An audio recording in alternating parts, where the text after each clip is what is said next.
ఏవండీ welcome to పిల్లల్లో వేడిని తగ్గిద్దామా ఎపిసోడ్ నెంబర్ 3. ఈరోజు మన రెసిపీ దోసకాయతో. పెద్ద స్పెషల్ అయితే ఏం కాదు, నార్మల్గానే పప్పు చేస్తున్నాను. కందిపప్పు కాకుండా ఇక్కడ పెసరపప్పు యూస్ చేస్తున్నా, ఎందుకంటే పెసరపప్పు బాడీలో హీట్ తగ్గిస్తుంది. హీట్ ఇన్ ద సెన్స్ కందిపప్పు అయితే అరగడానికి ఎక్కువ టైం తీసుకుంటుంది, పెసరపప్పు అయితే ఫాస్ట్గా డైజెస్ట్ అయిపోతుంది కాబట్టి బాడీలో హీట్ పెరగడానికి ఛాన్స్ ఉండదు.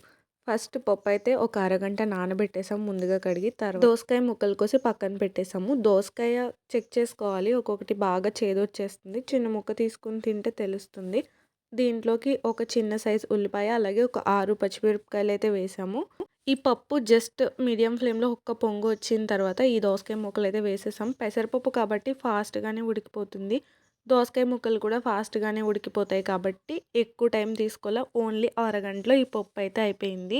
ఇక్కడ నేను కుక్కర్ కూడా యూస్ చేయలేదు, నేను మ్యాక్సిమం కుక్కర్ యూస్ చేయను. రోషన్ కోసమే కాదు, మా కోసం కూడా ఈ పప్పు అందుకే ఎక్కువగా ప్రిపేర్ చేస్తున్నాము.